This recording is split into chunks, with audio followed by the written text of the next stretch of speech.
press your home key so that your playhead goes to the beginning here. And hopefully you have a blur radius that's relatively big. And let's change our blur dimensions to be vertical. I want to prove a point here. So you can see that the blurriness is only happening in the vertical direction, right? Okay, so now let's go to our effects and presets panel over here. If you don't see it, it's Command 5, right? Command 5, and I want you to look up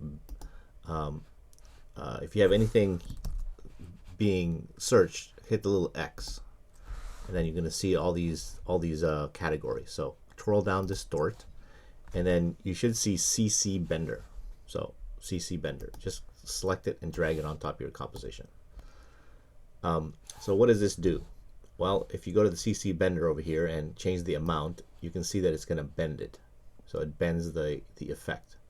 So notice here that the blurriness is being the blurry vertical lines are also being bent, and that's because of the order of the effect here. So the blur is applied first and then it bends.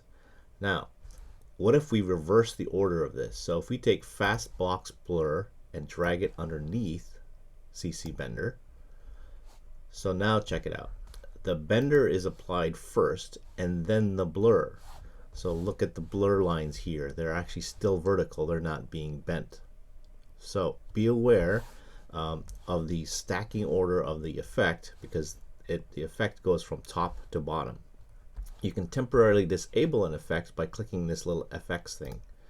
So that turns it temporarily off, and then you can turn it back on. Each one also has a reset button. So you don't have to delete an effect to not see it. You just have to turn it off. But eventually you should, if you're not actually going to use it, you should completely delete it. Just select it and delete it, so that the computer doesn't have to use CPU power to actually make this thing happen in the background. Okay, so be aware that the stacking order of effects does matter.